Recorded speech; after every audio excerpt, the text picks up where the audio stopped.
In this video, we will look briefly at the four classes of conditional sentences found in the Greek New Testament. For most beginning students of the Greek New Testament, the topic of conditional sentences can be somewhat forbidding. Here, we will present only a basic introduction to this subject. A rather complete discussion can be found in the chapter on conditional sentences in Daniel Wallace's Greek Grammar Beyond the Basics. See reference 3 in the list of references given below. We will consider just two examples from each type of conditional sentence, but the student should study the many examples found in any good New Testament Greek reference grammar.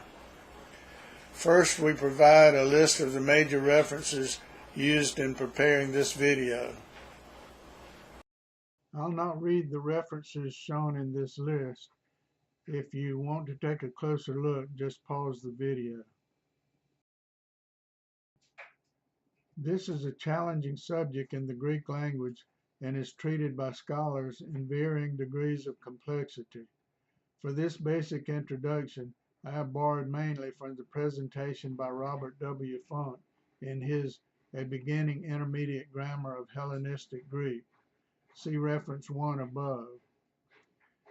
A conditional sentence usually has the form if X, then Y, where X is the protasis, or the condition, and Y is the apodosis, or the consequence.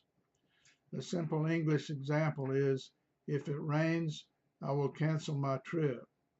Here, if it rains is the protasis, and I will cancel my trip is the apodosis. There are four classes of conditional sentences in Biblical Greek. Note, some scholars present 5 or even 6 classes, but we will adopt the simpler approach used by Robert Funk in his Beginning Intermediate Grammar. We will give only a couple of examples from each class in the slides that follow. Class 1. In this class, the reality of the condition is taken to be true. It may or may not, in fact, be true. The protasis combines e, if, but sometimes on, with any tense of the indicative. The apodosis uses any tense with any mood. First example is from Matthew 12:27. Ke ego en ve'elzevul ekvalo ta demonia imon en tini ekvalosim. Translation, and if I cast out demons by Beelzebul, by whom do your sons cast them out? Here the condition is not in fact true, but is taken as true for argument's sake. Both clauses are in the indicative mood.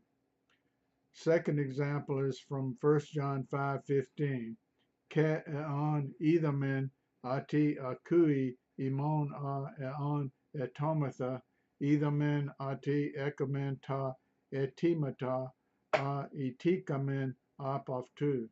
Translation, and if we know that he hears us in whatever we ask, we know that we have the request that we have asked of him. Here the protasis uses on with the indicative, although usually e is used. Also note that the condition is true in fact and not just for argument's sake. Class 2. In this class, the condition in the protasis is taken to be untrue. It may or may not, in fact, be untrue. The protasis combines e with the imperfect, aorist, or pluperfect tense of the indicative mood. The apodosis also uses the imperfect, aorist, or pluperfect tense in the indicative mood, and usually with the particle on, indicating contingency. The tense used in the apodosis is not necessarily the same as that used in the protasis.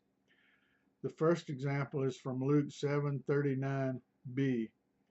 Utos in prophetis einosken an tis ke patapi yini ites aptete aftu ati amartelos estin. Translation, if this man were a prophet, He would have known who and what sort of woman this is who is touching him, for she is a sinner. Here, the Pharisee assumes that Jesus is not a prophet, although in reality he is. The imperfect tense, ein, is used in the protasis, and the imperfect tense, einosken, is also used in the apodosis. However, agreement in tense is not necessary, as the following example shows. The second example in class 2 is from John 14:28b. E igapatame ikarete an ati parevame prastan patera. Translation: If you loved me, you would have rejoiced, because I am going to the Father. In this example, we see that the imperfect active indicative is used in the protasis, e igapatame, if you loved me, and the aorist passive indicative is used in the apodosis, ekarite an, you would have rejoiced. It is sometimes difficult to bring out in English the nuance of the Greek imperfect tense. The imperfect is generally used for action and progress in past time, but it would be extremely awkward to translate the protasis, if you were loving me. Evidently, his disciples had not loved Jesus in the truest and fullest sense of the word. Class 3. In this class, the protasis combines the particle eon or on with the subjunctive mood. Thus, there is some expectation of realizing the condition. The apodosis may use any mood and any tense. The condition stated in the protasis is undetermined. That is, no assumption is made as to the truth or falsity of the condition. This class is distinguished from class 4, which we will look at next, which uses E with the optative mood so that the prospect of realization is remote. The first example is from John 2, verse 1. Teknia mu tafta grapho imin ina mi amartite, ke eantis amarti parakleton ekamen prostan patera e sun Christon dikeon. Translation: My little children, I am writing these things to you so that you may not sin. But if anyone does sin, we have an advocate with the Father, Jesus Christ the righteous. The conditional sentence is in bold characters.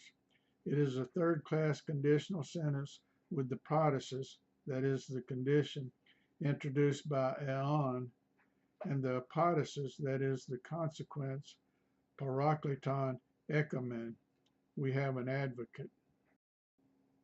The second example of a class 3 condition is from Colossians 4:10b. Eon elthi prosimos dexaste afton. Translation: If he comes to you, welcome him. In this passage, Paul is telling the Colossians to welcome Mark, who had traveled with Paul and Barnabas before he, that is Mark, deserted them and returned to Jerusalem. Evidently, at the time of Paul's letter to the Colossians, he and Mark are on friendly terms. The protasis is introduced by the particle eon, followed by the aorist active subjunctive elthi. Dexaste in the apodosis is aorist middle imperative. No assumption is made as to whether the condition in the protasis is true or false. It is undetermined. However, there is some expectation that the condition may be realized. Class 4. In this class, the protasis combines E with the optative mood and uses on with the optative mood in the apodosis. J.H. Moulton states that there is no complete example of the fourth class condition in the Septuagint, the New Testament, or the Papyri. See page 196 of reference 7 above. The first example of class 4 condition is from 1 Peter 3:14. All e ke paskite dia dikeasinin makarii. Translation: But even if you should suffer for the sake of righteousness, you are blessed. Here the conclusion is simply stated as an adjective, literally, you are blessed ones. In the Protestants, we have e plus pascite, optative mood. The second example is from 1 Peter 3, verse 17. Kriton gar agatha piundos e theli ta thelima tu theu paskin e kaka piundos. Translation 1. For it is better doing good, if the will of God will it, to suffer than doing evil. This is from Young's literal translation. Translation 2. For it is better to suffer for doing good, if God wills it, than for doing evil, from the Net Bible. Here's another incomplete Class 4 sentence with e plus theli, optative mood, in the Protestants. The following summarizes how to identify the four classes in the Greek New Testament. It is class 1 if we have a condition in the indicative mood that is assumed for argument's sake to be true. It is class 2 if we have a condition in the indicative mood that is assumed for argument's sake to be false. Past tenses, that is, aorist, imperfect, pluperfect, of the indicative mood are used in both clauses with on, usually, in the apodosis. It is class 3 if we have a on plus the subjunctive in the if clause. It is class 4 if the if clause uses the optative mood. These will always be incomplete in the Greek New Testament, meaning that the apodosis does not always use the optative mood. In most cases, the nature of the if clause will be clear from the context. As always, I defer to real scholars on all matters of biblical Greek. Thank you for watching.